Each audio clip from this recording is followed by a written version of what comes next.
Ahem.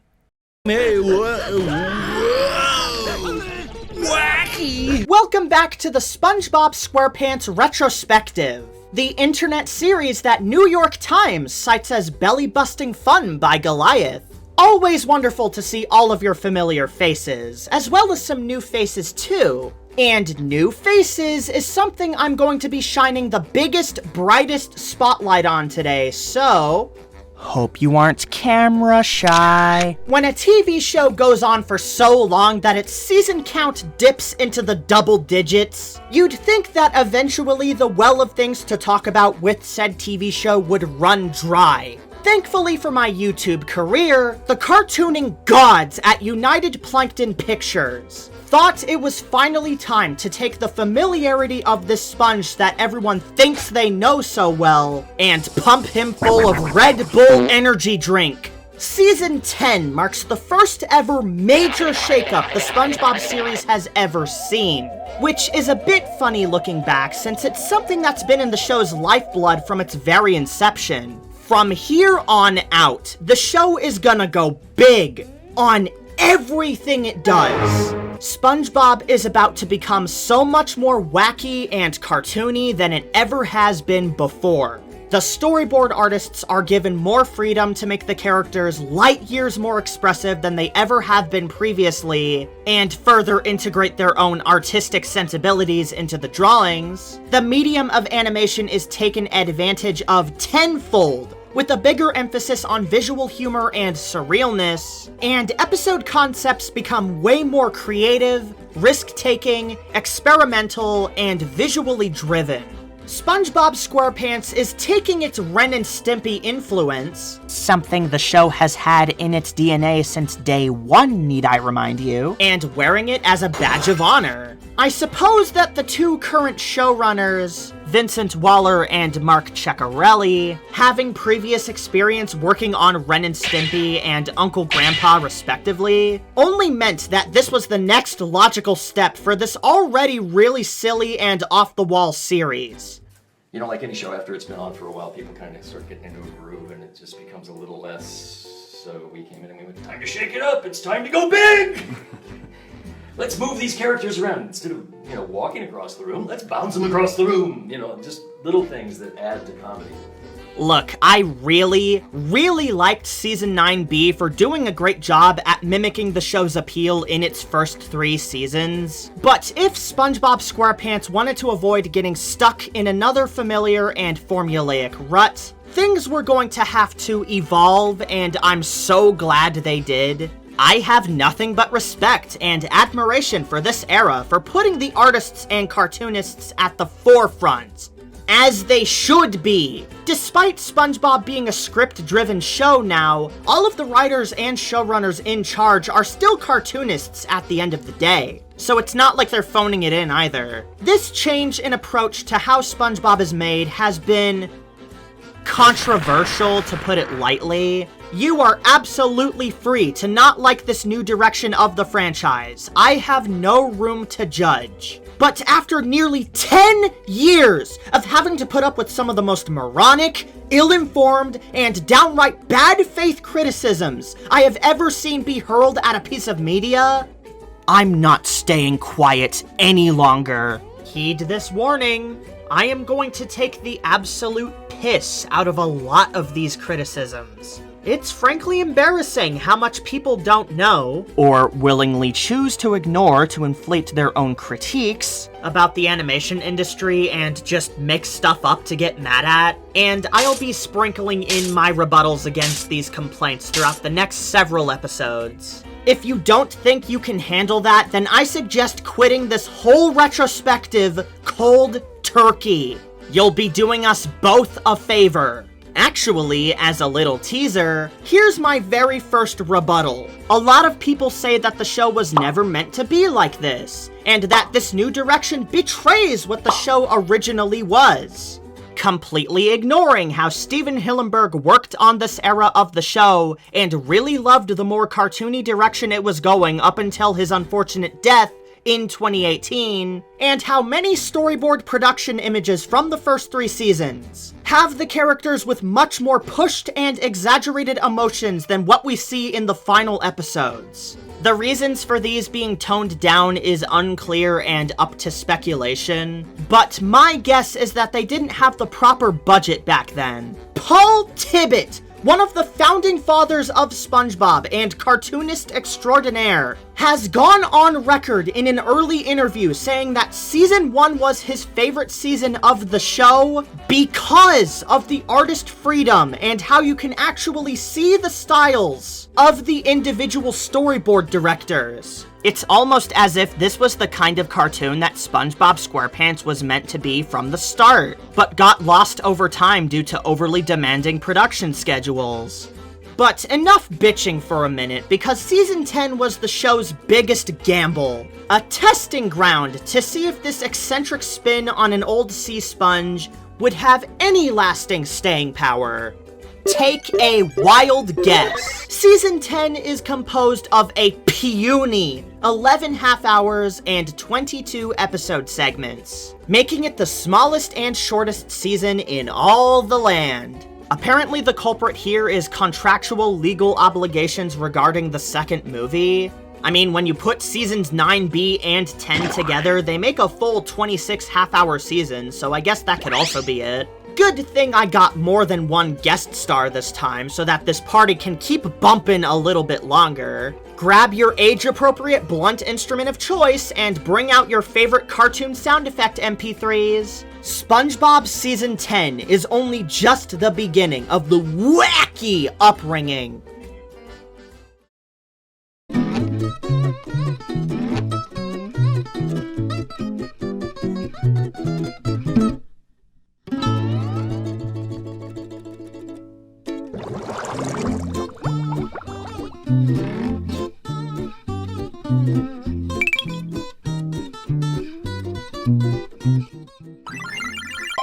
So, as if SpongeBob wasn't wearing its Ren and Stimpy influence on its sleeve already, the next couple seasons will see the arrival of Illumini, who are best known for their work on that whack job cartoon. Bob Jacks, an animator who contributed his talents to some of the most fondly remembered episodes from Ren and Stimpy's first 2 seasons, joins the SpongeBob crew as an animation director for seasons 10 and 11. Ah, the brain doesn't fall very far from the cranium, now does it? Whirly Brains is one of the most fascinating episodes of the entire franchise to me. I just want to study it and pick it apart piece by piece. You could say it's the crew revving their engines to see what kind of zany, madcap things they'll be able to do with this brand spanking new direction. And the difference is immediately noticeable. Especially with how the premise of flying your brain around like a drone is certainly a lot weirder than usual. But in a creative and endearing way, I believe. If their goal for this episode was nothing more than to be a glossy showcase of their visual prowess, then they succeeded with flying brainstems. The storyboarding and directing work here is astounding, and it'll be something I bring up an exhausting amount of times from here on out.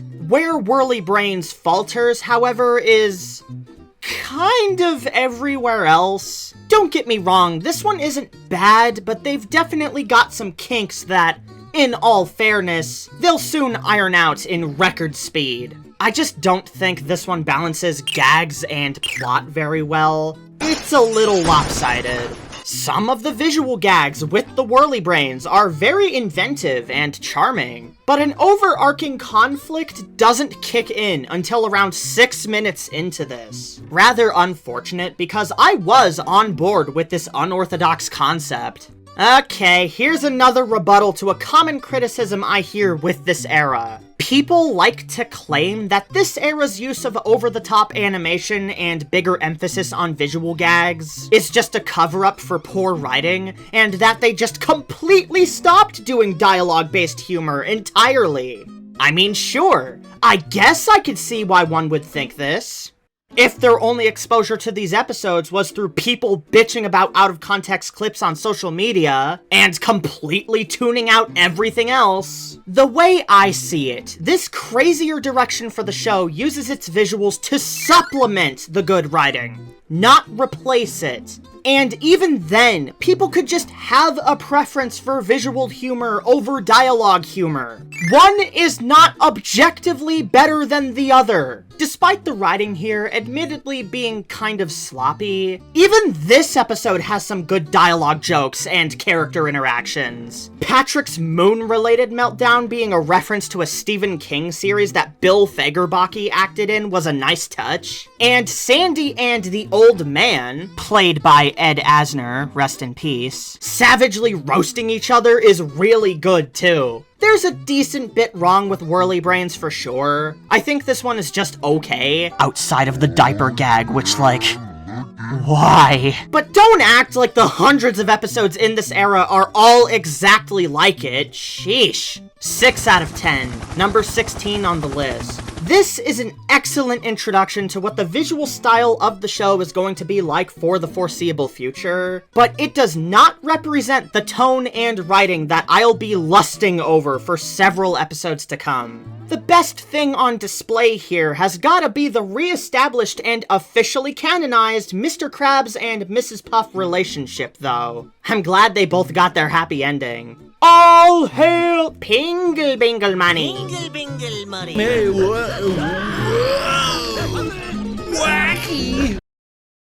Mermaid Pants! Fleet and forceful, with the ability to laugh so loud it breaks the sound barrier. By the power of Neptune. Mermaid Pants! With his dopey sidekick, Barnacle Star, ignorantly annoy the forces of evil into submission.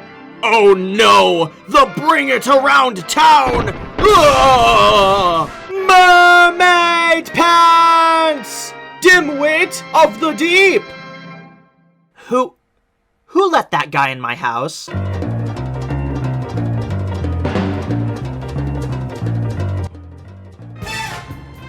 Question. When a legend who is at the top of the food chain and an absolute champion at their talent finally passes away from old age, how do you replace that? How do you perfectly replicate their genius? Answer, you can't. And the entire SpongeBob crew knew this. They knew they couldn't just replace Ernest Borgnine and Tim Conway as Mermaid Man and Barnacle Boy, God rest their souls. So they opted for their backup superhero landline. The landline that connects to the local nerd's house. Taking a page out of the very first Mermaid Man and Barnacle Boy episode, Mermaid Pants is the start of a new legacy for these old geezers. In the rare episode premise that Steven Hillenburg actually pitched to the writer's room himself, SpongeBob and Patrick just cosplay as the super duo and go on their own nautical little adventures. Even Mr. Krabs and Squidward get in on the game, with the big reveal that the former is a huge geek for comic books. I don't care how seemingly random it is for Mr. Krabs to suddenly be into superheroes, that's just fun. As a whole, that's how I would describe this entire episode. It gives off such a warm and innocent vibe of just parents playing with their kids. Innocent until their bitch mom gets just a little too much into it. Think of Mermaid Pants and Barnacle Star as basically the goofier superhero reboot to the original show. Make a Thundercats roar joke in the humongous 2025 and you lose your funny card. The fight scenes paired with the boosted emphasis on more visually inventive animation make for some very funny slapstick humor. Wait a minute! I don't care if you are ladies! Nobody pretends to rob my bank! Soon we'll start to see the reintegration of the superhero adjacent characters too, mainly the villains, so keep your laser eyes peeled for those. I wouldn't say this is one of my top favorite Mermaid Man episodes, but it's still really good, and it's comforting to know that the spirit of these fan favorite characters will live on forever. Or only for like 2 or 3 episodes, whichever comes first. 8 out of 10! Number 7 on my ranking!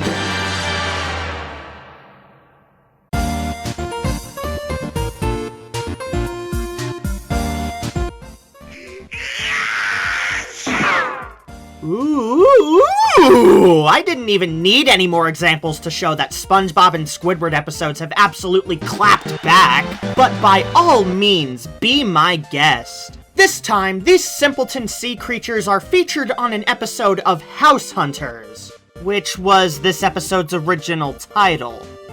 Huh. Unreal Estate is living proof that the SpongeBob and Squidward dynamic is eternal. They are characters that always have and always will bounce off of each other in a timeless manner. Rarely is there an episode in this era where I think they falter putting these two guys together. The grouchy, scheming fuckface and the literal embodiment of joy and whimsy, now with far more appealing drawings. The set dressing this time being all of the house hunting gags that they fling at you at terminal velocity. Unreal Estate houses so many great moments, and it also houses so many great houses. Let's take a look at them. Tired of all the overly expensive houses on the market that your broke ass can't afford? Need a break from the wife and want a summer home to stay in? Well then, Luke's Beautiful Bungalows has got just the homes for you. If you like potassium a little too much, or simply just tired of that gang of crocodiles stealing your banana hoard, we have a banana house! Luke's Beautiful Bungalows are not responsible for any banana peel-related injuries. If you're looking for more of a hot deal, then you'll be sweating bullets over our hot pepper house. You may never run out of hot sauce, but you will run out of bodily fluid sooner or later. And for all of you Americans out there, oh my god, here it comes. Here Here it is. Well, there's a yummy one. Guys, are you ready for Matt 0417? Yes. Yes. There he is!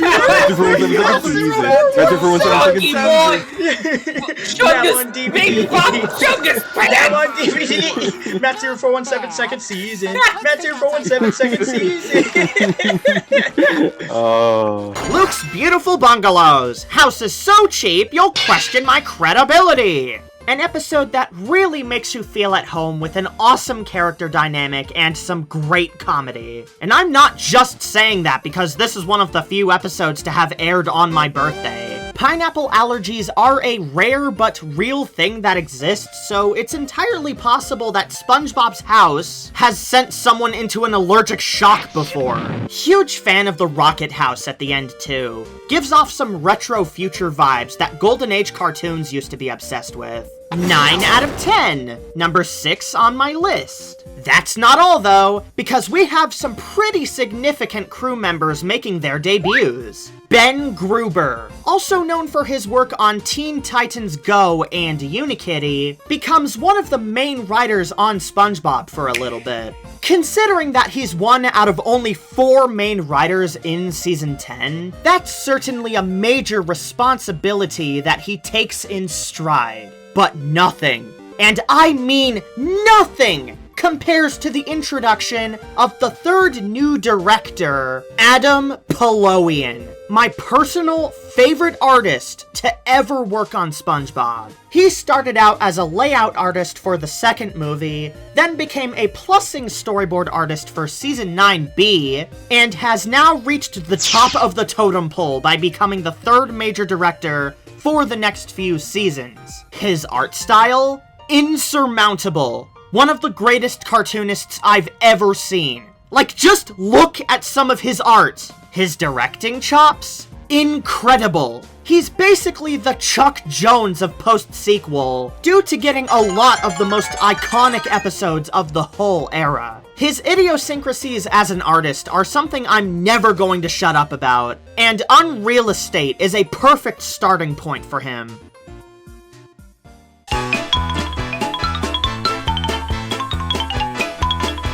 Alright, get all of your Dr. Mario memes out of your system now. I'm sure you have a few. I am Dr. Mario, I can cool tricks. I am Dr. Mario.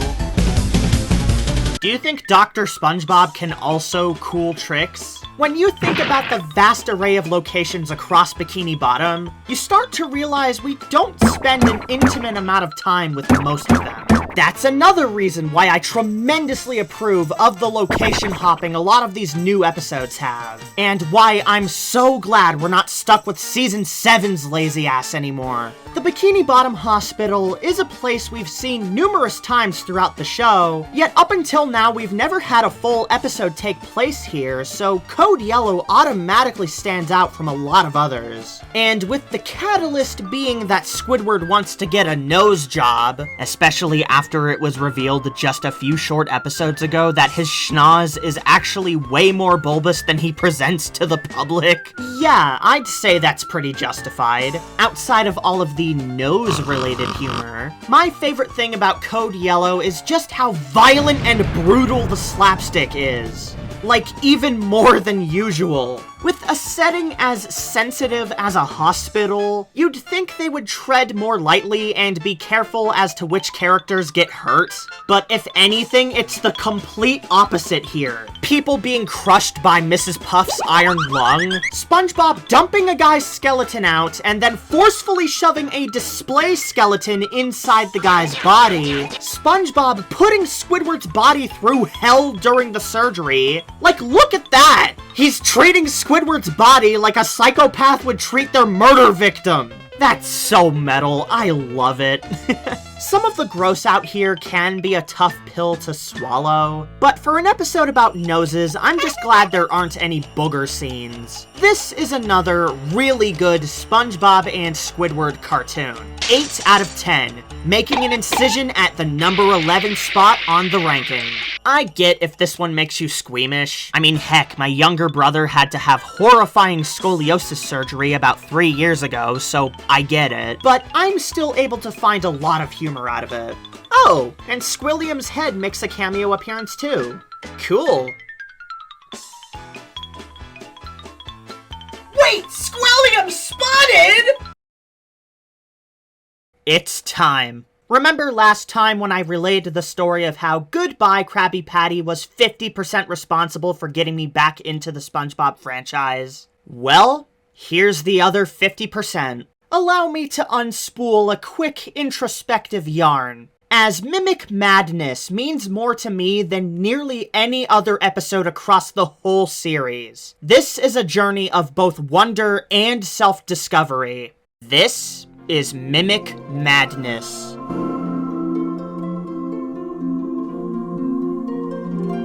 So picking up where we last left off, I had just finished watching the, at the time, new SpongeBob special, Goodbye Krabby Patty, and I really liked it. So much so that I was interested enough to check out what else the show was doing at the time. I had already seen both Whirly Brains and Mermaid Pants, and I was aware that the show was deliberately heading in a more cartoony direction. Luckily, I wouldn't have to wait very long, as a new pairing of Season 10 episodes was planned to air a mere 5 days after Goodbye Krabby Patty.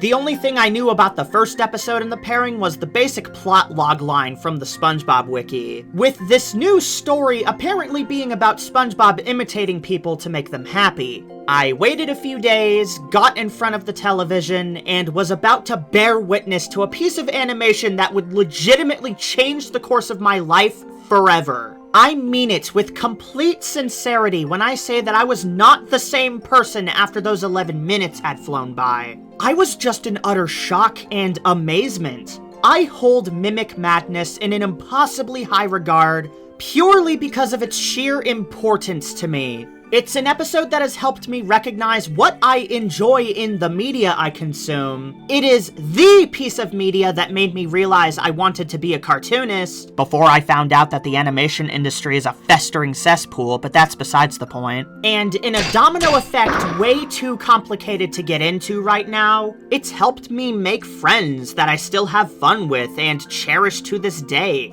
And I know I'm not alone. Mimic Madness is nearly a decade old by this point, and it single-handedly birthed a whole new generation of SpongeBob fans.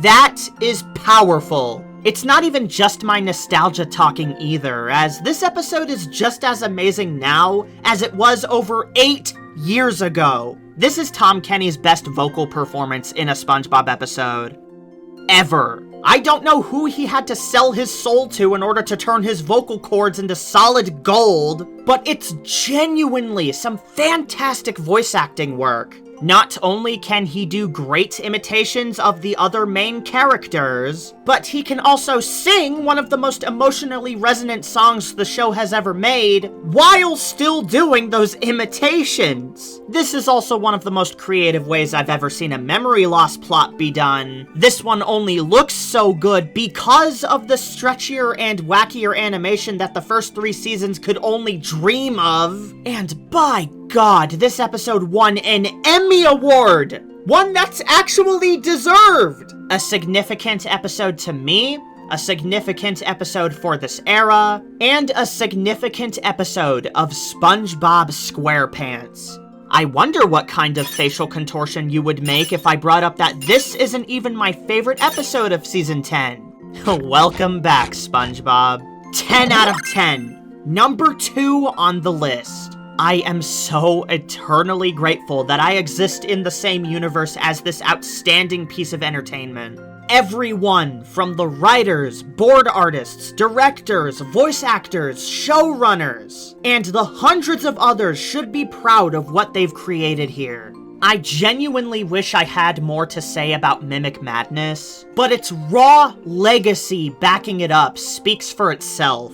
And if I really need to drive the point home, I have a special guest here who mimics my thoughts exactly. Say hello to B-Tan, a SpongeBob YouTuber who actually likes more than 20% of this franchise? What a novel and risky idea. Hi, I'm B-Tan, creator of the B-Tan channel. The B-Tanner? I'll figure that out later. Right now, I gotta tell you about Mimic Madness. If you've seen any discussion of Season 10 of this show, all Finns will point to this episode as a standout hit, and for great reason. Mimic Madness has SpongeBob imitating all the fish in Bikini Bottom and loses himself in the bit. It's a simplistic story, but it does not limit this episode at all. The episode looks gorgeous, the colors pop, and the contrast is lovely. And where do I begin with the animation? It's so smooth and fluid.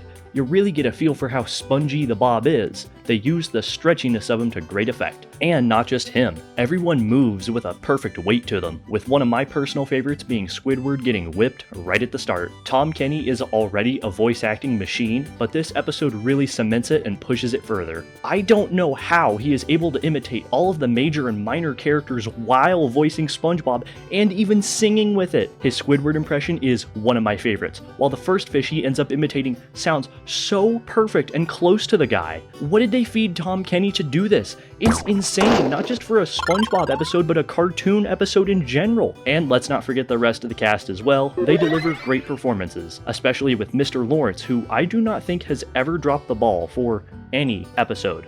Ever. And the song, My Neptune, comes right out of the blue, but man, it leaves an impact. SpongeBob songs are already quite catchy, but Who Am I just steals the entire show for me. Amazing Tom Kenny vocals? Check. Great visuals with punchy animation? Check. A bit of actual sadness for the poor square guy? Check. The song is just good. I don't have another detail or witty remark to make. The song is just really good. And did you hear Tom Kenny hit that final high note? Peak.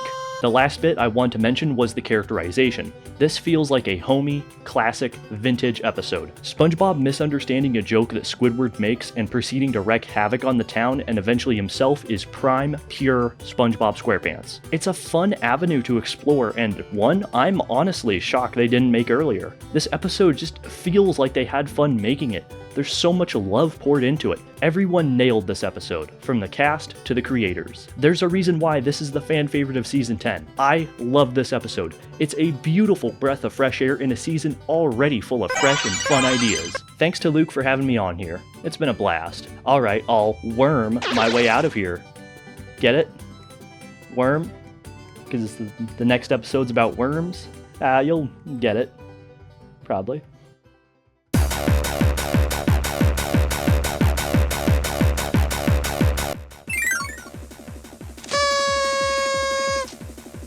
I tell ya, those worms may be jerks, but they know how to party. Housewarming is the only episode in Season 10 where its script was handed to a briefly returning Richard Purcell as a one-off. It's also not very good. Sorry, Sir Dick Purcell. Everyone remembers Jellyfish Jam from Season 1. While I wouldn't say it's a highlight from its season of origin, it's still pretty visually exciting, musically creative, and endlessly charming. Housewarming tries to be all of those things too, but just comes across as a less inspired knockoff. I get that Mimic Madness was going to be a nearly impossible act to follow, but this is the best you could come up with? While there are a couple highlights here, the scene where Plankton gets his face caved in by a bunch of worms is my personal favorite. This is the rare Vincent and Mark-era SpongeBob episode where the ideas jar feels half empty. And that's not just me being condescending, as the episode itself is only around 8.5 minutes long.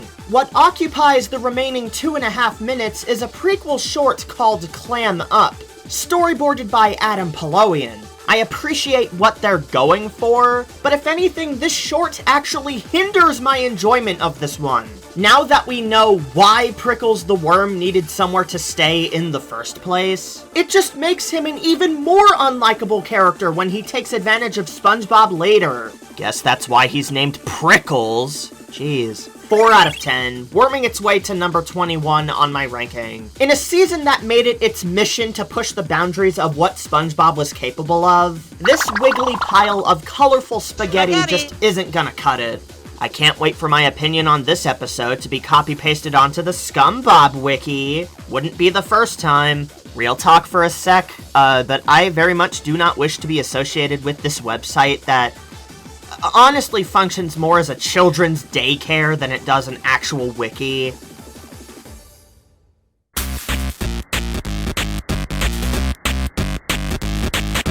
It's the next big meme face, guys! Next big meme face. I can't believe the SpongeBob crew is just trying to pander to the meme crowd by forcing memes into the show! Sportbing really went downhill after the first 3 seasons! Hey, whoa! Wacky! Okay, time for my least favorite argument against the new seasons of SpongeBob to be violently raked through the coals. The claim people blurt out non-stop out of what I can only assume is sheer ignorance. The only reason SpongeBob has overly expressive animation now is because they're trying to force in the next meme. Okay, buddy, but did you ever take into consideration how this majorly misunderstands how both the animation industry works and how memes work? Do you think Bob Clampett and his team of animators in the 1940s were creating some of the most wild animation you've ever seen to try and be hip with the times? I guess if you have a cartoony art style, you might as well just pack it up now, because clearly you're just desperate to get the attention of little kids.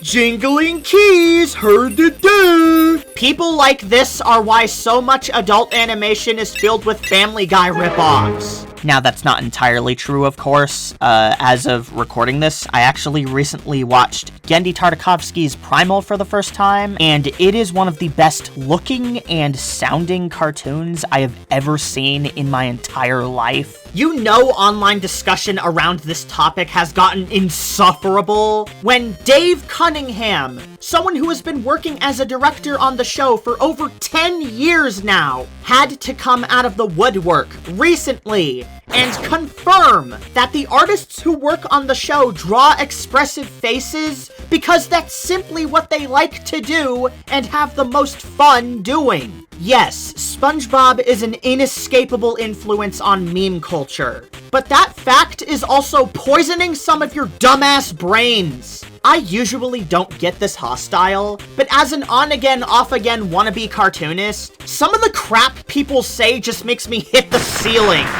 But anyways, that's enough of that. On a lighter note, what if we kissed on the SpongeBob mattress? Snooze You Lose is just so bizarre, but a kind of bizarre that I have an unhealthy fascination with. We see SpongeBob and Patrick controlling the inside of Squidward's body like a puppet, so he won't be late to his clarinet audition. Don't know what kind of punishing body horror Squidward's other organs are going through during all of this, and I don't think I want to find out. And through their star-studded celebrity contacts, we have an appearance of the yellow M&M himself, J.K. Simmons. His role here feels very insignificant and honestly kind of wasted. His character gets like 5 lines of dialogue and is barely important to the plot at all. Gravity Falls, this is not. Snooze You Lose slowly picks up steam throughout and is pretty funny, but then just kind of ends on a wet fart. 7 out of 10. Number 15 on my list. Alright, which one of you fuckos is going to be the first one to make a vor joke?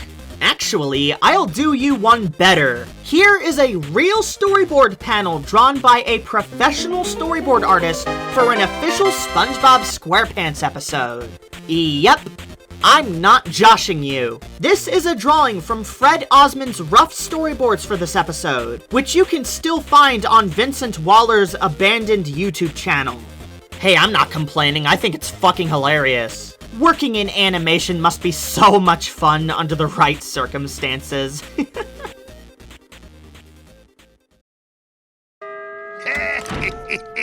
Won't be seeing him again anytime soon.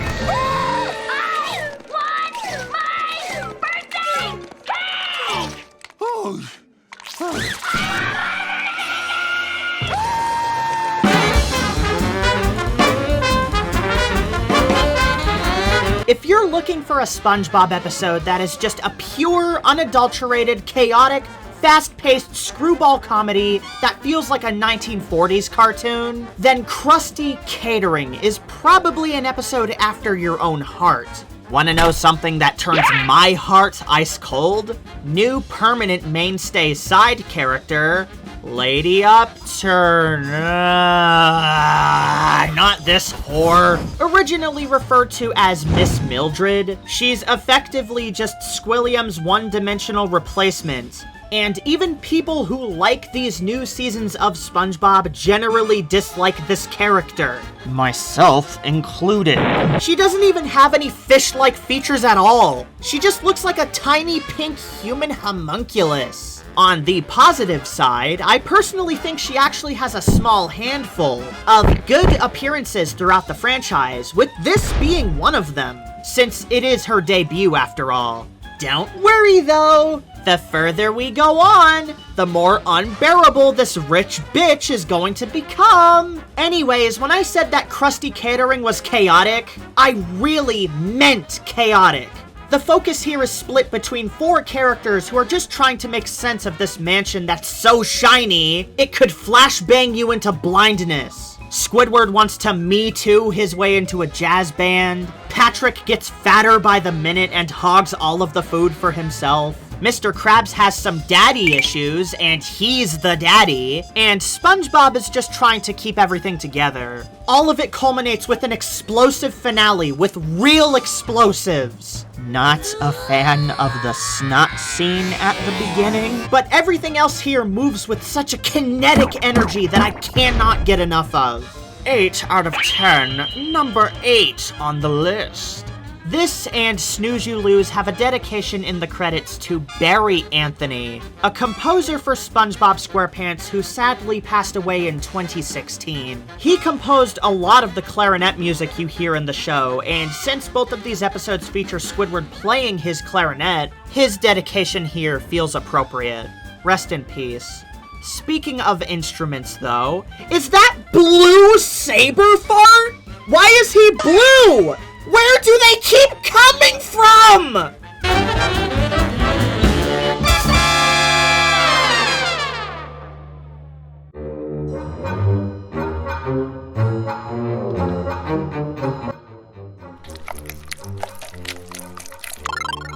As much as I like Season 10, I actually consider it to be a low point for the Vincent and Mark era. And I say low point with the fattest quotation marks you've ever seen, because a low point for this era is still pretty good. Season 10 is just the crew trying to get their feet wet with this new style, but as a whole, it's not nearly as mind-blowingly inventive as basically every future season to come. Don't get me wrong, when Season 10 is experimental, it's really experimental. But when it's derivative, it's really derivative. And no episode in this collection has the word derivative written on its forehead in permanent marker, quite like SpongeBob's place. I am enamored with the idea of Mr. Krabs being jealous that people go to the Krusty Krab for SpongeBob instead of him. Seriously, that is an excellent way for these two characters to have friction with each other. But the actual way this concept is set into motion is the most been there, seen that thing I've ever seen. SpongeBob turns his house into a restaurant. Never seen that before. The Krusty Krab goes up in smoke without SpongeBob around.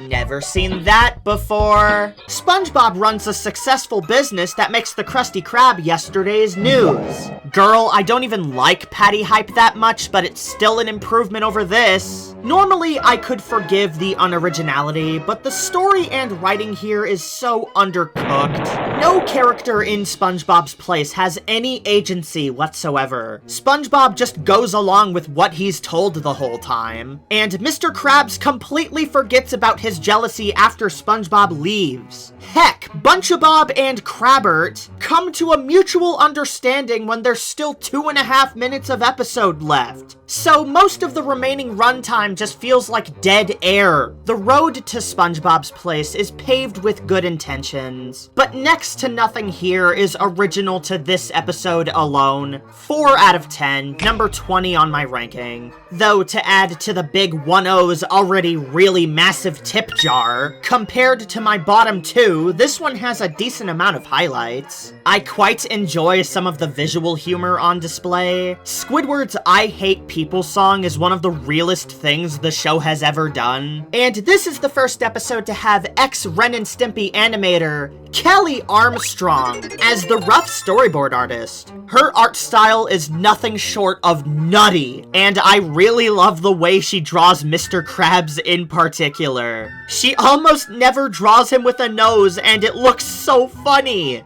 He looks like a frog!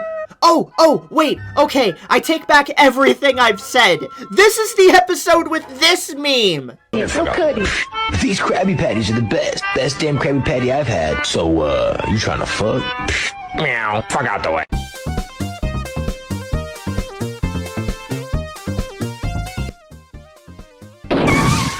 Yeah, Plankton sure does get the boot alright. And it's a combat boot to boot. A boot, boot, boot. Boot-dee-doo. Ouch! One thing I'm glad that SpongeBob will eventually end up leaving in the past as time marches forward are the Plankton and Karen marriage crisis plots. They can still act snarky towards each other, and I welcome that. But entire stories about their marriage totally falling apart for real this time, except not really, is starting to get a little long-running sitcom for my liking. The Plankton movie has done this formula the best out of anything in the franchise, but you didn't hear that from me. So while we're still on the topic of episodes that borrow just a little too much from their peers, raise your hand if you remember Single Cell Anniversary from Season 6.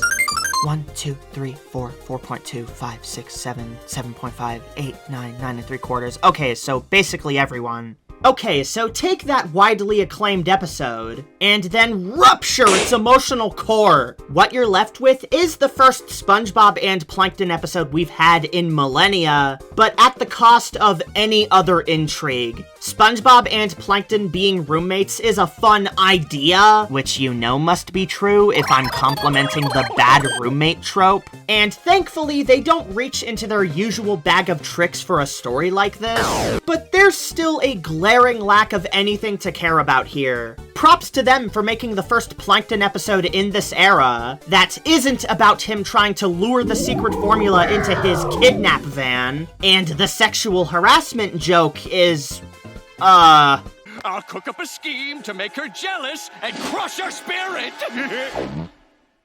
That wasn't even close to what I said. Sure it was, and I know just how to do it. Okay, I feel uncomfortable. funny to me, but it probably ticks some people off. This one's okay, but by the end it doesn't leave me feeling much other than kind of apathetic. 6 out of 10, number 17 on my list. Also, I don't count this as a Karen episode, so all of you Weisenheimers in the comments don't have to correct what I said about every Karen episode being good. I want everyone to take a look-see at this screenshot, by the way. Feel free to pause the retrospective here and see if you can spot all of the background Easter eggs. We'll be seeing plenty more of them from now on.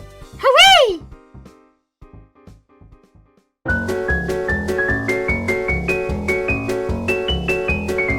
Hey, what's that behind you? Is that a YouTube poop?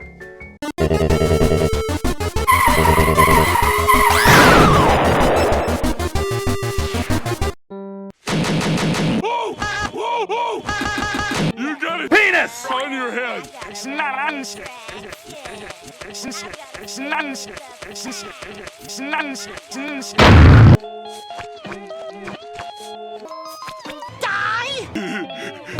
I thought you said you were trying to. Which... Well, you're not gonna do anything. It's soft. Here, try this. Okay. We call it the Sis. I'm a Seuss. If some of you didn't get the hint by now, I fuck with slapstick humor heavy. I love watching cartoon characters hurt themselves and each other in comedically over-the-top and surreal ways. Certain episodes of this new SpongeBob era just get it. They wholeheartedly get the appeal of this type of comedy, and Life Insurance in particular drops me to my knees with a crowbar. First off, what a brilliant premise for a SpongeBob SquarePants episode. Taking an adult concept like life insurance and viewing it through the eyes of SpongeBob and Patrick in all of their childlike wonder. That's pretty much the thesis for this entire show, so any episode that taps into this energy already has its best foot forward. But since this story needs a foil, here comes Squidward to ruin the fun and games. Ooh, that scoundrel. Ooh, what a delinquent. And taking some of the puzzle pieces that made some of the fan favorites in the Steven Hillenburg era so appealing, such as Idiot Box and Snowball Effect, Squidward eventually joins in on the fun. But in typical Squidward fashion, he ends up getting carried away. And just when you think he's had it a little too good for a little too long, reality shows up to not only wipe that shit-eating grin off of his face, but to rip his entire face off and wear it as a memento. The scene where Squidward gets mangled by the sushi maker is one of my favorite slapstick bits that these seasons have to offer. All of the gags here that revolve around vigorously slapping sticks provide several hearty laughs. It's both well-timed and unpredictable to keep you on your toes. I see that Life Insurance has studied the ancient art of Bugs Bunnying us to death, taking the original timeless SpongeBob formula and dressing it up in a circus tent. That's what I came here for. Very high 9 out of 10, number 5 on the ranking. I can seldom think of one more deserving to be SpongeBob's 400th episode segment. I mean, name another time that SpongeBob pulls a bowling ball out of his crotch. 400 episodes in, and they're still finding ways to make me puke with laughter. Now, seeing how Season 10's length rivals that of my own life expectancy, we only have one more editor this time around. Here, you might need this for some of the bumps in the road ahead. Alright, off you go. Little does he know, I've assigned him my least favorite episode of the season. Ha ha! Sucker!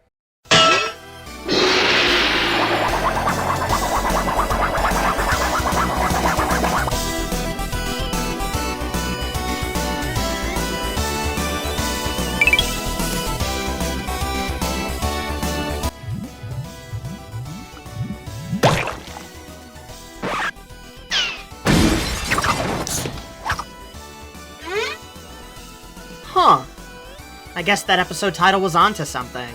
She might be a little later than most, but Mrs. Puff, one of my favorite SpongeBob characters, need I remind you, finally gets her first major role of the post-sequel era. And stop me if you've heard this one before, but nearly all of her episodes throughout the next many seasons very much do inspire joy. Burst Your Bubble has nearly every one of the strengths that we've come to expect from an average episode now, especially when it comes to the imaginative stories.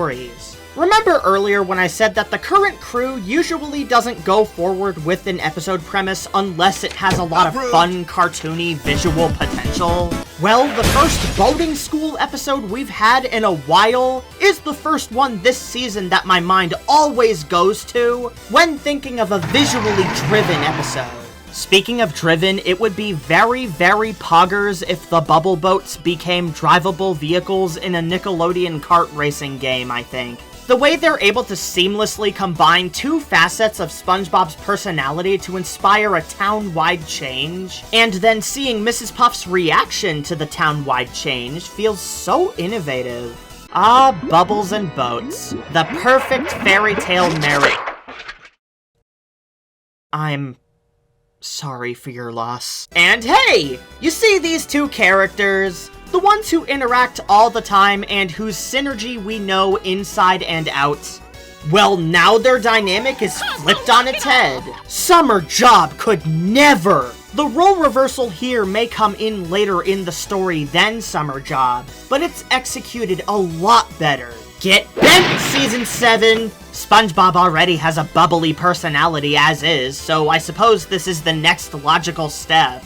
It's not even just the boats either. I really like the detail of every single vehicle, from the police bikes to the tow trucks to the fire trucks, being bubbles as well. Even characters like Plankton and Larry get their own custom-made bubble boats. This entire thing just makes me so happy! Look at Plankton's boat! It looks like a dragon! I love that! It's so cute!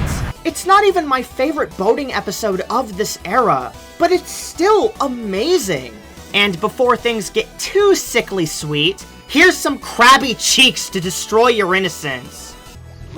Oh my god, iconic scene. Iconic scene. The funny! Yes! He's doing it! Look at him! Hey there, boyo! You gotta make a really big deal out of this. I definitely will. Have those shorts? Why does Pearl have those shorts? Ooh. Maybe I shouldn't have borrowed Pearl's shorts. That's what I'm saying! Yep, that'll do it. Astronomically high 9 out of 10. Number 4 on the list. Burst Your Bubble is also the last time, in the central SpongeBob show, we will ever hear the track Hawaiian Cocktail, which, if that doesn't sound familiar, it's basically the SpongeBob sad music. It's the one used in a lot of memes. Let's hope all the files for this track didn't burst like all of the bubbles in the episode did.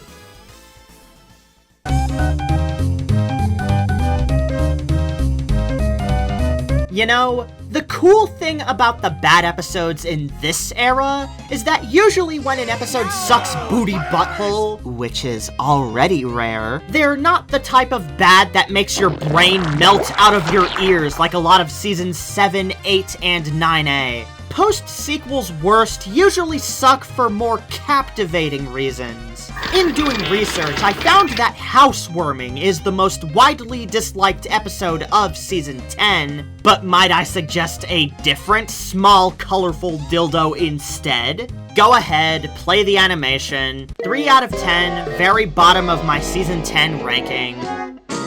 Dang. That's the first time the worst episode from a season has been above a 1 out of 10 since Season 3? In an episodic, comedy-driven cartoon with next to no continuity? Doing an episode where the entire joke is tricking the audience into thinking a character is going to go through a major, status quo-shattering character arc is a stunt you can really only pull once.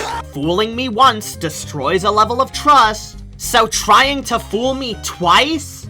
Looks like I'm sending a nuke to your exact coordinates! New Leaf from Season 4 is an episode I already don't like, but trying to bamboozle me in the exact same way again is just brain dead. Even ignoring how the core concept is dead on arrival, Plankton Retires is just so poorly put together. The entire opening third of this thing is a montage of Plankton trying and failing to steal the Krabby Patty formula. Mr. Krabs even continuously says, "Gotcha!" just like he did at the end of New Leaf.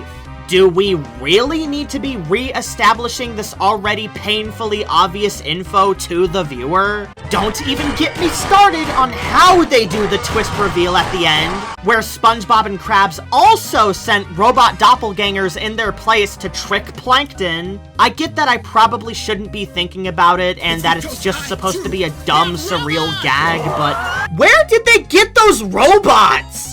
At least New Leaf's emotional scenes are good in a vacuum, whereas Plankton Retires' suckiness makes the vacuum explode.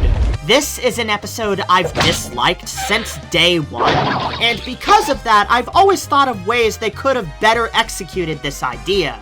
My personal pitch for Plankton Retires is to have Plankton actually retire, for realsies, not for fakesies, and have the main conflict be the inner struggle of whether or not the world's greenest douche wants to return to evil or not.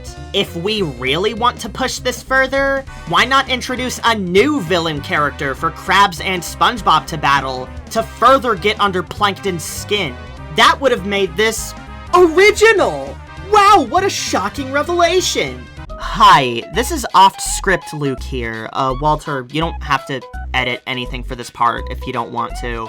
I just wanted to mention, I know there is a subsection of people out there who don't like it when people criticize a piece of media in a way where it's like, suggesting your own better version and you think you're so much smarter than the writers, but I think in a lot of these contexts, I personally think that suggesting ways you personally would have preferred a story play out is a valid criticism. Like, I get where these people are coming from, but at the same time, I also slightly disagree, so there's my take on that. I think media should be judged on what it's trying to be and not what it's not trying to be. But again, I still think it's valid to suggest improvements or alternate takes. That's all I'm trying to say. Enjoy the rest of the video. The post-sequel charm is occasionally able to seep through the cracks here, though, which is why I don't consider this one of the worst the show has ever made. Good thing a majority of these episodes aren't just as dull and predictable as this. Otherwise, I might just consider going into early retirement myself. And it's no wonder this creatively bankrupt idea feels so out of place. It was an, at the time, unused episode premise from Season 9A. That explains a depressing amount. Behold, we're the Greek chorus. We narrate this epic tale of stupidity. It took 10 seasons, 18 years, and over 400 episode segments, but we finally have a good King Neptune episode. Praise Neptune! I finally get to praise Neptune! See? You can create a good King Neptune appearance without making him a one-dimensional jerk-off. Trident Trouble's presentation is adorable, dressing up this magical tale in a Sorcerer's Apprentice vibe and going as far as to have a Greek chorus, occasionally interjecting the story. It's really unique. This one thankfully goes down the road less traveled and does what I wished Hocus Pocus did, with SpongeBob and his newfound trident causing tons of magical chaos all over Bikini Bottom. I would have liked if they had gone full-on Fairly OddParents with it though, as they didn't push the trippiness and surrealness as much as I would have liked. A lot of the sorcery we see just boils down to, and then the opposite happens jokes. The pacifier sucks on the baby, the grass tries to mow the man, Mr. Krabs becomes generous instead of cheap, etc., etc. Actually, I guess it's more like Fairly Odd Parents than I thought. On their own, these jokes aren't too special, but things do pick up and become utter insanity when everything ends up colliding into each other by the end. Patrick even unexpectedly hits us with a dab! I blame my old friend group for never being able to unsee that. To date, this is King Neptune's final major appearance in the show, and even though he continues to make very small appearances here and there, I'd be fine with this being his swan song. You know what they say, don't look a gift god in the beard. Very delightful and whimsical episode we've got here.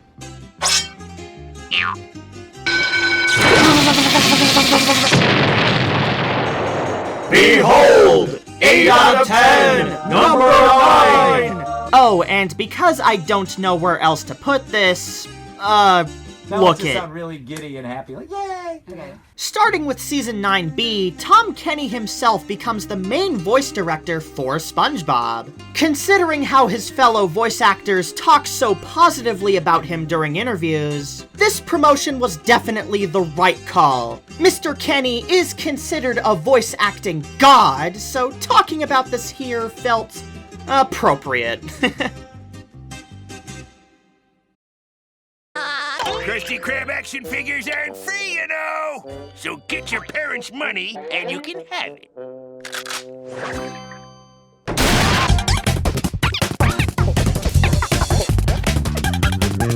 Hallelujah! Another widespread, overdone cartoon stock plot. My favorite! Except, yeah, unironically. Shrinking stories just fall short of cloning stories as being some of the most common across all of media. They are a dime a dozen, and most people probably see this cliche as pretty played out by now. Not this femboy, though. I always get excited over the prospect of getting to see a world under a microscope, especially in animation. You know, the medium with infinite visual potential. It's the perfect opportunity for any cartoon to show off when it comes to environment design, and especially creature design if you want to get really ambitious. And with SpongeBob's second attempt at this common trope after just recently getting reinvigorated by the spark of life, they honestly just kind of play it completely straight and safe. The incredible shrinking sponge confounds me. Here you have Season 10. A season with a lot of wild premises and even wilder executions. And here you have an opportunity for the SpongeBob crew to prove that shrinking stories aren't just a thing of the past and can still surprise and amaze people. While I still consider this to be a good episode, it's painfully standard and its impact on the fandom was micro, to say the least. Barely anyone ever calls it one of their favorites or one of their least favorites of Season 10. My biggest gripe is that the episode feels the need to mainly only restrict itself to the Krusty Krab as its central location. There's a scene around the middle of this where SpongeBob gets flung to the chum bucket and actually gets to interact with Plankton on an eye-to-eye level. And it's great! It's my favorite scene in the entire episode, partially because they're taking a bare-bones concept and applying a situation to it that can only be done in this show. The rest of the story should have followed SpongeBob bouncing from place to place around Bikini Bottom with his newfound miniature stature, but because everything has to be anchored to the Krusty Krab, Wee Bob gets magnetically attracted back there. It's not bad at all, but like, this is the limit of your creativity? Other highlights here, though, include the scene under the grill for being wonderfully atmospheric, the joke with Mr. Krabs trying to sell SpongeBob as a Krusty Krab action figure, and the solution to the problem is cleverly done. Again, I can't stress this enough that I do think that The Incredible Shrinking Sponge is good, but it will end up getting tremendously upstaged by an episode from one of the spin-offs that we're not going to get to for quite a while. My patience to get there is shrinking by the second.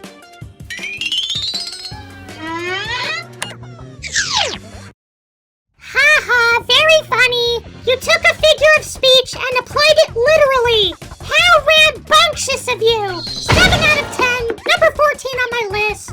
This was the last Season 10 episode to air in airing order, mainly because Nickelodeon was purposefully holding it back to cross-promote it with a live-action Nickelodeon TV movie called Tiny Christmas. I am fully convinced that this movie is just a psyop and that it doesn't actually exist because I have never heard a single soul talk about it before.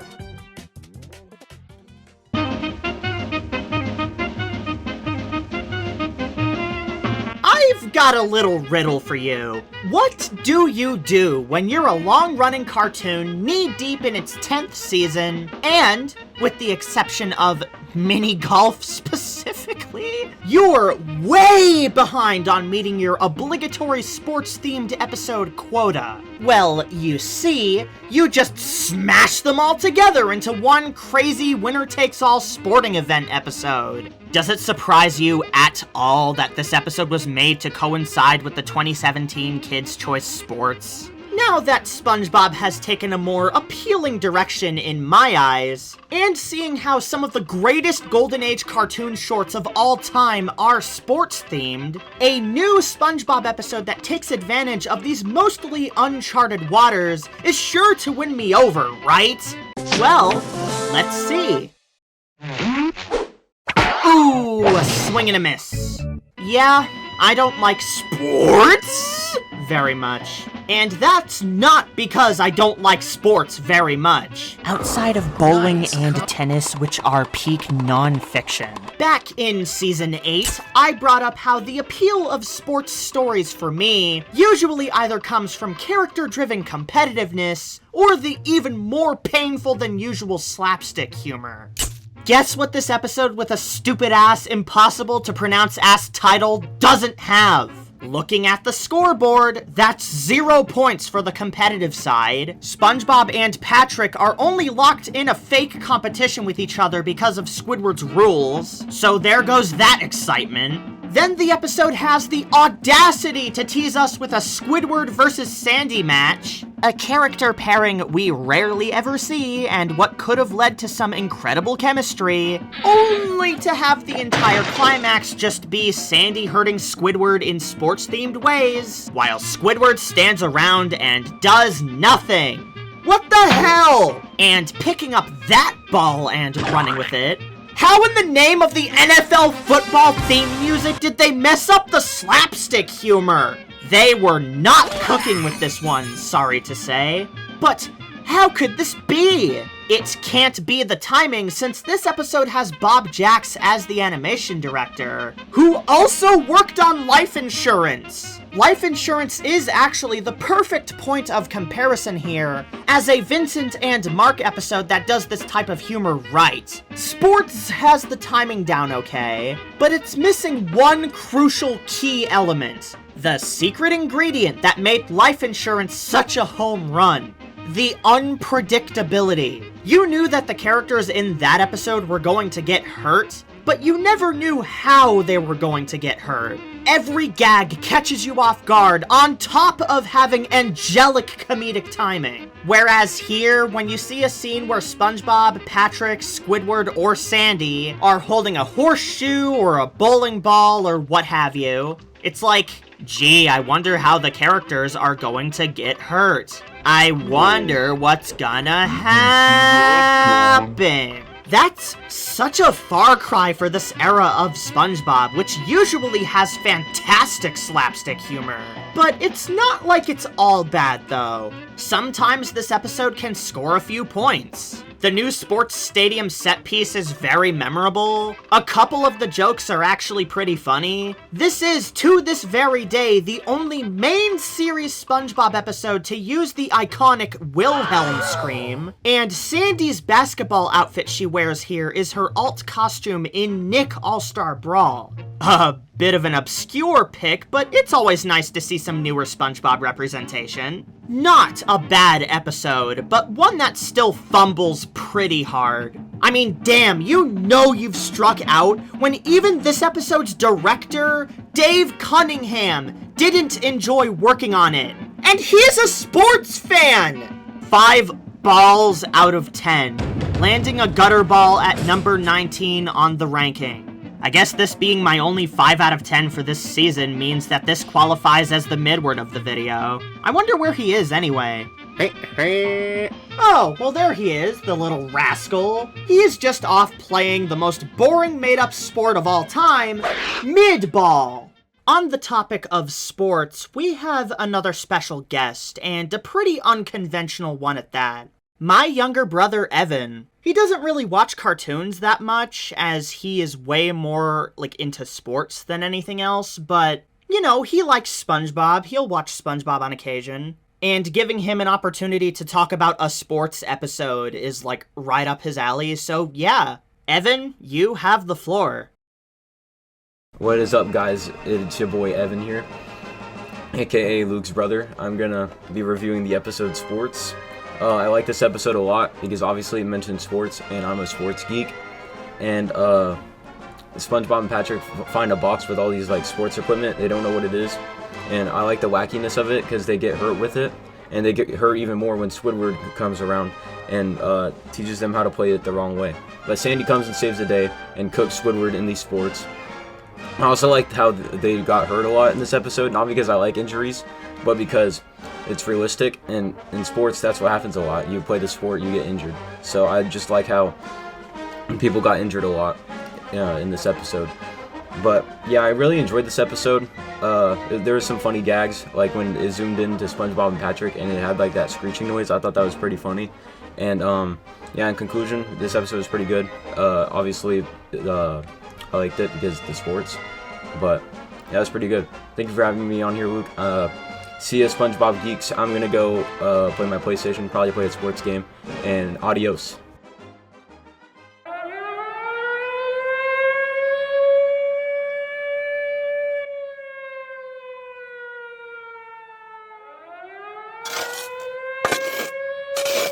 Hey, if the police swing by, I was never here. Got it?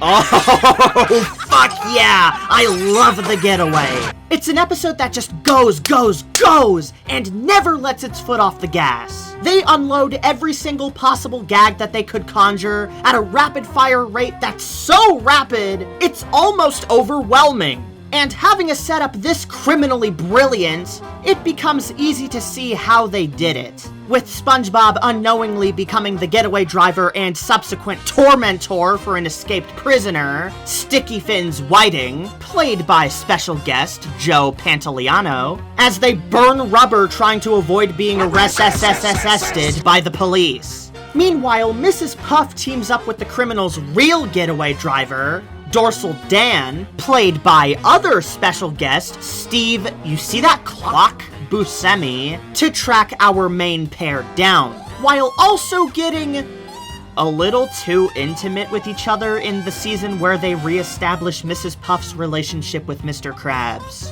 Guess she's just a backstabbing whore! Probably literally the more I think about it. But actually, the Getaway is just a shameless ripoff of SpongeBob Meets the Strangler from my untouchably perfect first 3 seasons.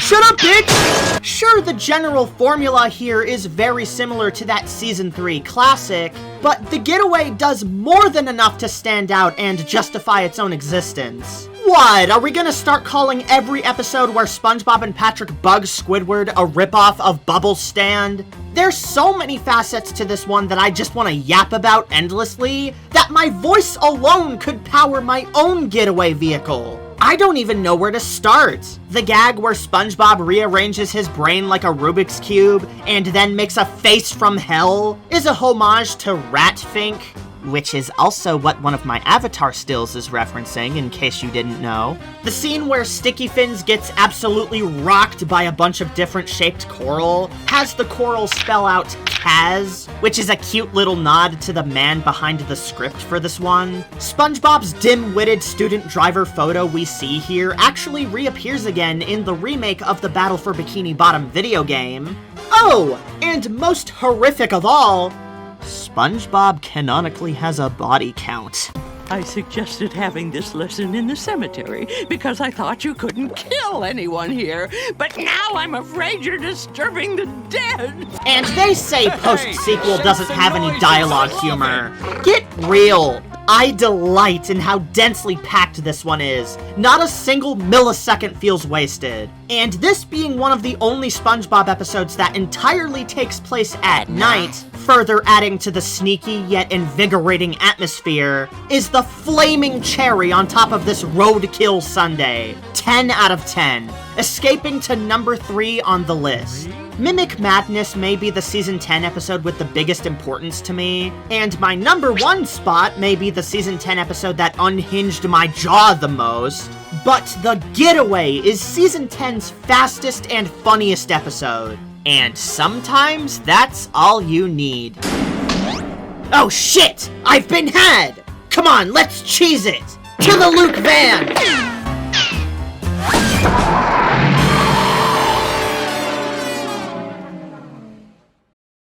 Well, I guess we all learned a lesson about being lost and being found today.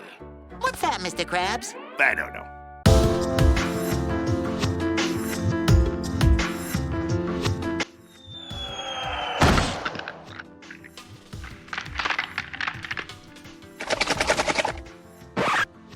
Well, shucks. It appears I have become trapped in the Lost and Found myself. I guess I have no other way of spending the rest of my life than just by digging through this junk and seeing what I find. Oh hey! It's Squidward's souffle from Naughty Nautical Neighbors, and King Neptune's crown from the first SpongeBob movie. What a couple of cute and fun Easter eggs. I sure hope other SpongeBob fans appreciate them as well and don't create a huge uproar out of essentially nothing.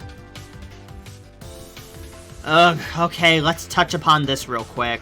Of all the things that people complain about with Vincent and Mark-era SpongeBob, I am not kidding when I say that one of the big ones are the Easter eggs and references to past episodes. And I'm not talking about full-fledged sequel episodes or episodes that have entire extended sequences that call back to the show's past. That's a whole other discussion we'll get to another time. I'm talking about stuff like SpongeBob saying "bring it around town" in Mimic Madness, or items from past episodes appearing in the background on a shelf in Lost and Found. Literally just a few days ago, as of writing this, Sherm Cohen, current episode director on the show, as well as the director of this episode, responded to someone talking about the references on social media, saying that they only put them in because they're fun to do and that they love the history of the show. As they should, I say. If you unironically get really mad over a long-running cartoon celebrating its own history with Blink and You Miss It cameos and gags, then frankly, you need to go touch some grass. Now all we need is for Adam Paloian and Ian Vasquez to debunk stupid misconceptions about new SpongeBob, and the Holy Quadrilogy will be complete. Anyways, part of the reason why I opened with that is because I don't have much else to say here that isn't surface level stuff. The Lost and Found in Lost and Found is a very massive, mysterious, and detailed new location that I like a lot. Probably the closest an entire SpongeBob episode has gotten to capturing the vibe of a liminal space. Donnie Michaeli, I actually pronounced his name right this time, haha, very briefly returns to write this one, which is very welcome. The climax just goes completely off the rails in the most entertaining way possible, with how they throw as many Lost gags at the wall as they could think of, including references to Snow White and Jurassic Park, which is very much appreciated. As much as I get lost in this new locale myself, I'm not in love with how this episode isn't very funny outside of a couple moments. And I also just don't like the child character, ungrateful little twerp. I feel like if Lost and Found were in any other season after 10, aka when the show starts to get even more experimental, this would have left a bigger impact on me. But as it is, it's still pretty solid. High 7 out of 10, item number 13 on the knick-knack shelf.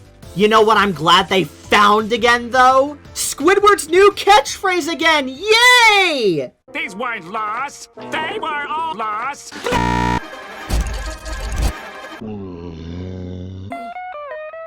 Loyal tips.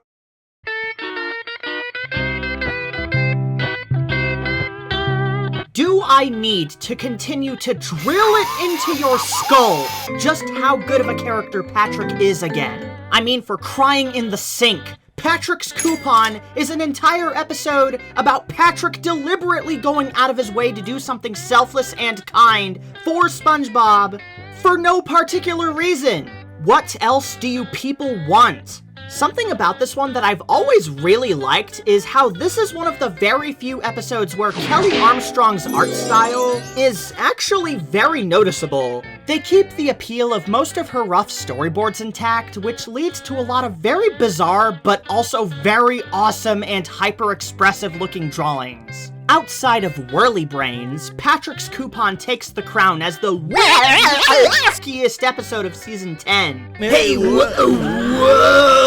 And that train of thought of wacky things that wear crowns leads me to an absolute treat of a new character. In one of the most ballsy moves from the current SpongeBob crew, they took one of their biggest inspirations, mounted him on the front of their SpongeBob brand ice cream truck, and went full speed ahead as fast as they could. They got the Giga Chad, Peter Braungart, creator and voice actor of Uncle Grandpa, as well as the guy solely responsible for bringing back the classic style of Looney Tunes, on board as a special guest voice actor for a new minor recurring character in the show, the Ice Cream King. I love this character so much. Everything about him is peak. His candy-coated design complete with pimples that look like cherries is peak. The vocal performance, which is just Peter Braungart doing his Uncle Grandpa voice verbatim, is peak. His personality of just being a bigger, stupider Patrick that actually works is peak. I genuinely have a soft-served spot for this episode, but my only major note is that the Ice Cream King doesn't appear enough. Sure, making more room for him would mean that we would have to get rid of some really funny scenes, like Mr. Krabs trying to weasel his way into getting Patrick's free coupon, the pie-eating police officer who is completely uninterested in chasing Patrick, and the self-deprecating fourth wall break, but that's just how much I adore this character. Very few people in the animation industry give off an aura as powerful as Peter Braungart. I'm so serious. I 8 it out of 10, number 12 on my ranking. Yes, my sense of humor is so diluted that I find what is essentially two Patricks interacting with each other to be gut-bustingly hilarious. Sue me. Just another delicious scoop on this era's monstrous tower of great Patrick episodes. Actually, I'm starting to feel a bit peckish for some ice cream myself. You know what? I'm gonna go get some real quick. Here's a YouTube poop to keep you entertained until I get back. Good night. Are you the Terminator? No. Are you small or dark?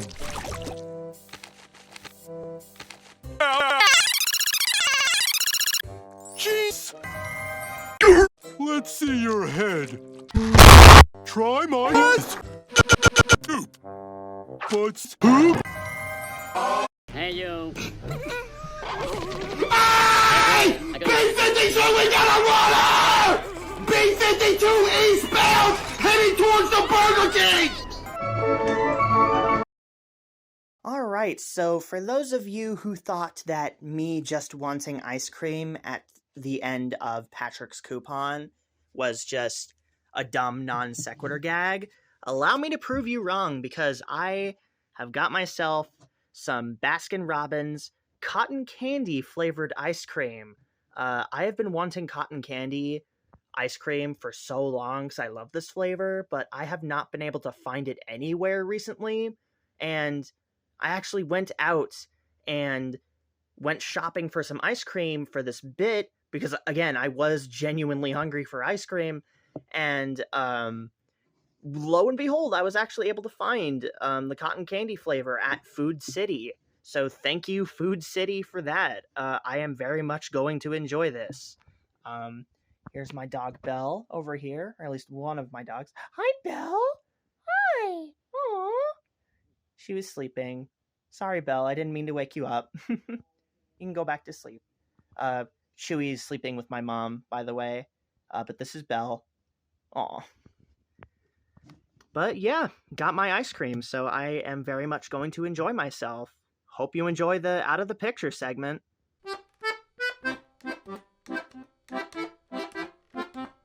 Previously in the Mimic Madness segment, I spoke of my personal anecdote with how that episode was responsible for getting me interested enough to keep up with SpongeBob again, even continuing into today.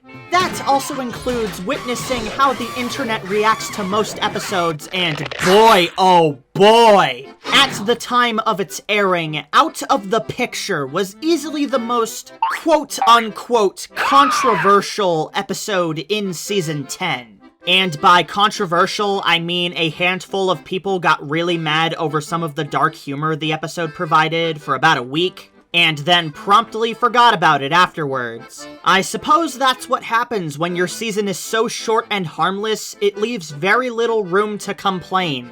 I don't even think this warrants a proper build-up. The aspect here that people were losing sleep over is how this is an episode where Mr. Krabs actually tries to kill Squidward.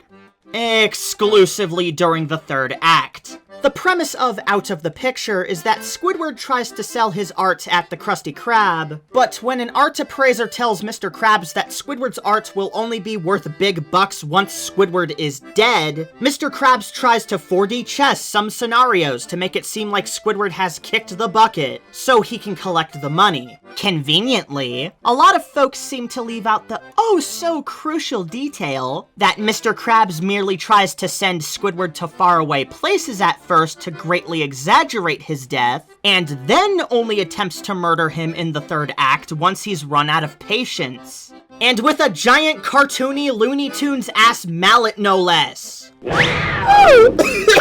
Fuck! Damn. Okay, I'm okay. In a season that's practically funded by Mr. Krabs' wacky bucks, they make it crystal clear that this execution is so exaggerated and over the top that it wraps back around to whack you in the funny bone. Do not even pretend to act like a lot of cartoons you love haven't done worse. This is like baby's first slapstick gag. I really do not see what the big deal is. If anything, Out of the Picture is a real knee-slapper of an episode with quite a lot of variety to its humor. On one side of the canvas, you have some great dark humor, such as people bursting into flames upon seeing Squidward's work, the art appraiser pretending to hang himself, god damn, and of course the entire final third. And then on the other side of the canvas, you have moments like this. Your eyes are so pretty. Oh ho ho! SpongeBob being a gigantic fruity flirty tease in these new seasons of the show is possibly my favorite tweak they've ever made to his character. Slay. 8 out of 10. Number 10 on my list. On top of that, a couple things get resurrected from previous episodes here, including the Squidward fetal position pose from Mutiny on the Krusty, and Rock Bottom from Rock Bottom! Very pleasant surprise. Not the most mind-blowing episode out there, but one that still paints a hilariously grim portrait regardless. And according to my notes, we have one more special guest lined up for today, so ahem. And Saber Fart is here too? Okay, now this is epic.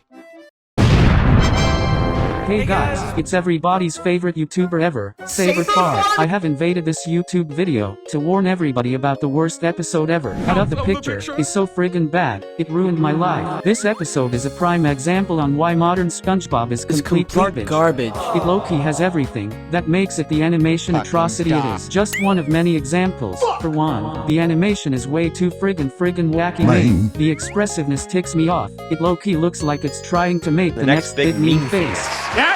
There it is! All these expressive pictures are probably listed against the animation book. For 2, this episode low-key is Squidward torture porn. Squidward does not deserve this torment. He is too deep and relatable to get boo-boos. The first 3 seasons would never do this. Genuinely, how did they think it was okay to make such a vile, mean-spirited episode? Mr. Krabs tries to kill Squidward. And I personally don't like that. Pre-movie SpongeBob would never do this. Whatever happened to the kind-hearted show I once knew? Get to the major question. Is this another Squidward torture episode? I wet myself! We're back! Reason 3. This episode friggin' is nostalgia pandering. They went back to rock bottom. Don't they know? You're only allowed to visit a location once? Now you see why I came after this horrid episode. It's the mascot of how poopy stinky this era truly is. AKA, really bad. Don't believe Luke's dirty filthy lies. Instead listen to me, Saber Fard, and my straight facts.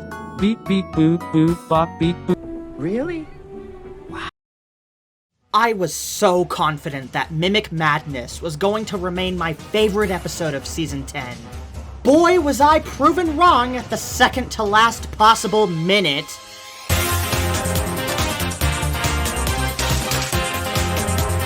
Peak fucking fiction incoming. Feral Friends is such a wild ride.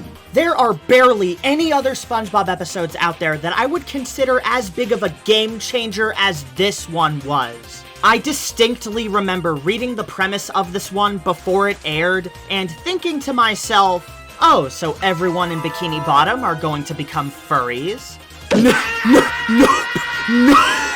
Try more something along the lines of an eerie green moon that looks like Void from Kirby Star Allies if you squint hard enough, turns everyone in Bikini Bottom except Sandy into wild, realistic, non-anthropomorphic versions of themselves. Basically watching our favorite fish friends turn cannibalistic on each other, while we watch Sandy protect everyone from becoming Squidward's appetizers. In short, they become fish! They do be swimming, though. I find it incredibly ironic how we have an episode here about the characters transforming into the most realistic and non-anthropomorphic they've ever been, in a season that made it its mission to put the cartoony and over-the-top back into SpongeBob. Funny story about that, actually. In an interview with Brian Morante, he's mentioned how Feral Friends was one of his least favorite episodes of the entire show to storyboard.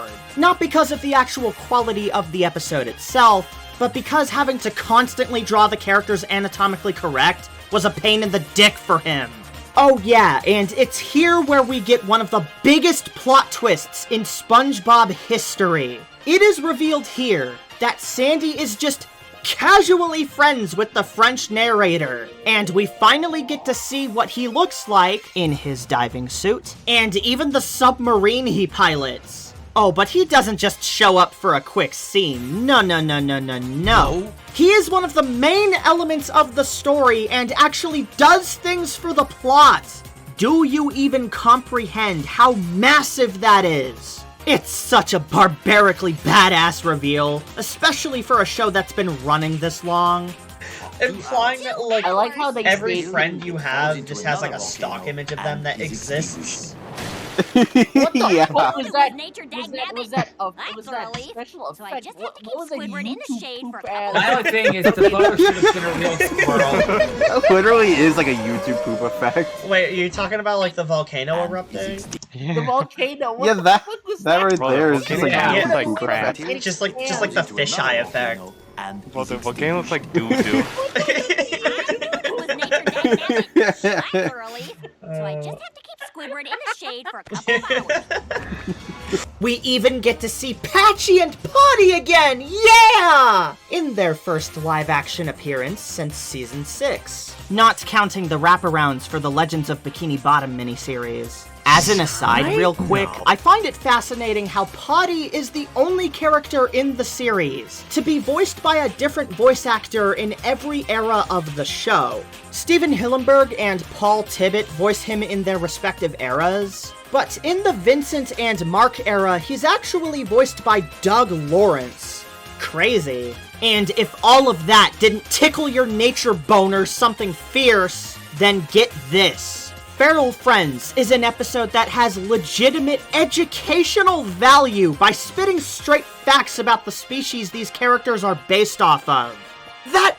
That is so cool! Steven Hillenberg, your marine biology teacher, is showing. It would not shock me at all if this was one of his favorite episodes he's ever worked on, because this has his fingerprints all over it. SpongeBob SquarePants is the only kids cartoon I can think of that can get away with showing off nearly its entire cast fully naked, including the female characters. Also say goodbye to the funny Squidward fetal position drawing, because after this, it's going to be a really long time until we see it again. Favorite of the season, and one of my favorites of the entire show, no question. Mimic Madness may be the most well-rounded and deeply personal episode of Season 10, but the unstoppable scale and spectacle shown off here is what sets Feral Friends over the edge for me. Spectacle is a quality that is one of the most important to me personally across any type of media, and this new era of SpongeBob has plenty of spectacle to go around. As a certified Sandy enjoyer and roaster, this is a contender for her single best appearance ever. The creativity here is simply untamed and nearly unmatched. I vividly remember watching this one for the very first time and just being stun-locked. I think Feral Friends single-handedly pushed the boundaries of what SpongeBob SquarePants as a show was capable of, and because of that, I hold it in an immensely high regard. From now on, expect many more episodes to be around this level of polished to a shine quality. We now return to Stream of Consciousness with your host, Luke Vaughn! And in this episode of making fun of stupid SpongeBob Wiki trivia, we have this little gem from the Don't Wake Patrick page. This is the second episode where Karen appears without Plankton. The first is Mall Girl Pearl. Well, la-dee-da, that's rich and all, but... Where is she? What are you talking about? You mean to tell me that this random screen on this random appliance that we've never seen before is supposed to be Karen? Am I on Mars? Why are you so incompetent, SpongeBob Wiki?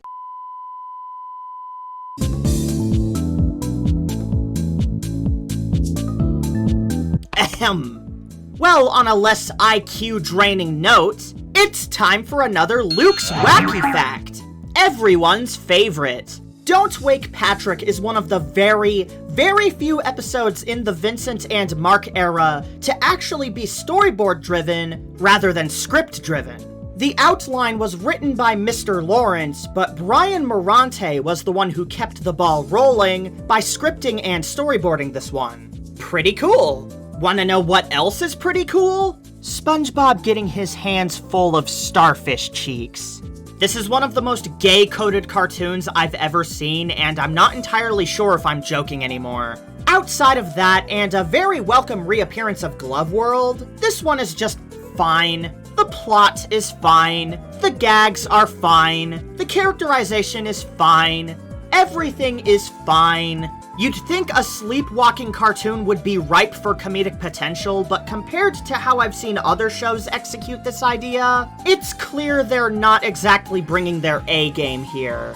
Don't Wake Patrick is a 6 out of 10 and is number 18 on the list. I guess it's pretty interesting how this is the first season to end off with a short. It's also the first season to end off with SpongeBob dying, so, you know, rest in peace, idiot. Being this energetic for however long this video ends up being has got me pretty bushed myself. It's about time I go into my YouTuber cryo sleep until the next one. So next time on the SpongeBob SquarePants Retrospective, this era is about to go from already really good to actual peak fiction. Good night, folks.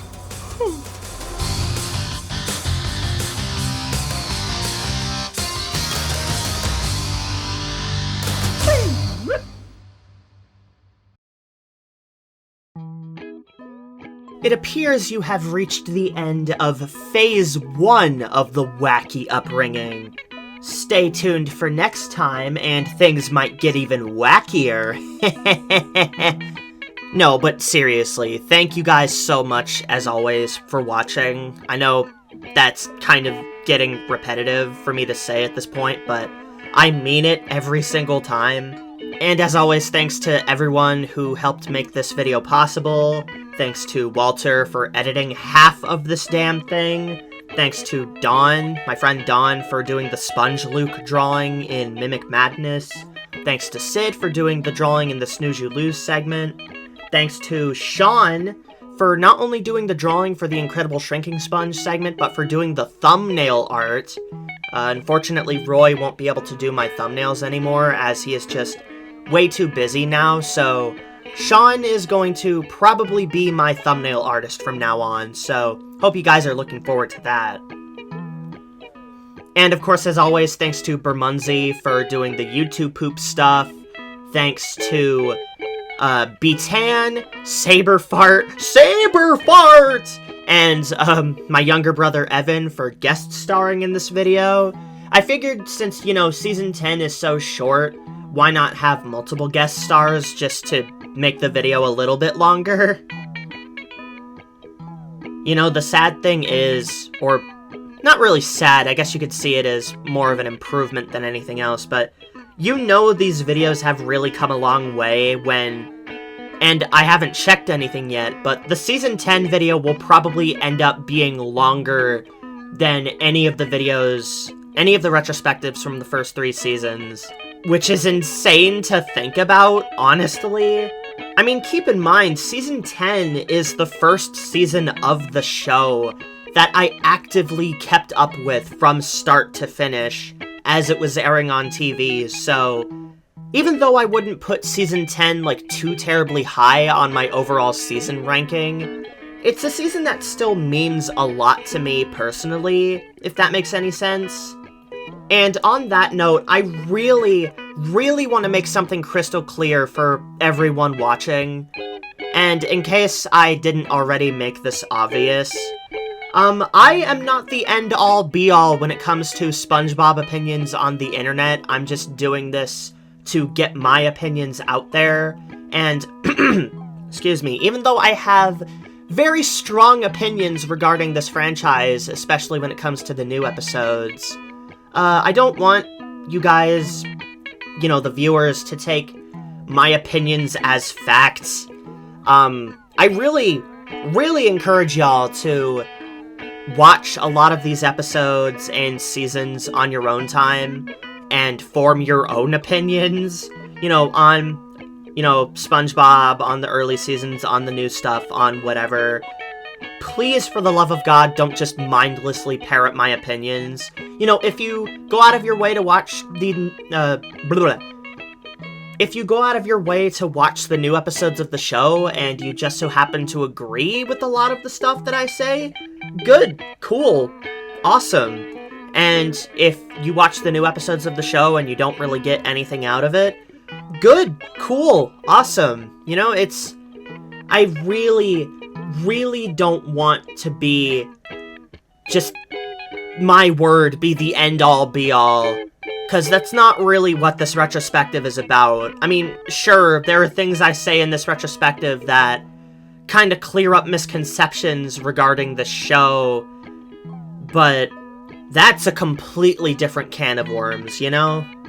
And as far as the Season 11 retrospective goes, since that's going to be next, I'd say I don't really have a concrete plan of, like, when it's going to come out right now, but I want to get the Season 11 video out sometime before the end of 2025. That is the closest thing I have to a plan right now. I haven't even started working on Season 11 yet, because over the past couple videos I've been kind of overlapping productions a bit. Like, you know, with the Season 9 video, I started writing the script for that before the Season 8 video even came out, I'm pretty sure. But with Season 11, considering that working on Seasons 9 and 10 simultaneously, while very rewarding, also burned me the fuck out, I'm probably going to take at least a little bit of a break before I start working on the Season 11 retrospective, but I do want to get it out before the end of 2025. So don't be surprised if you don't see the Season 11 video until, like, December or something, you know what I mean? But yeah, once again, thank you all so much for watching the SpongeBob SquarePants Season 10 retrospective, as well as the Season 9 retrospective, since that probably also came out on time, hopefully. These are some of the most ambitious videos I've worked on yet. They're probably going to continue to get more and more ambitious as they go on. I hope my ambition doesn't kill me. And remember, kids, no one can imprison you for being wacky. Bye-bye.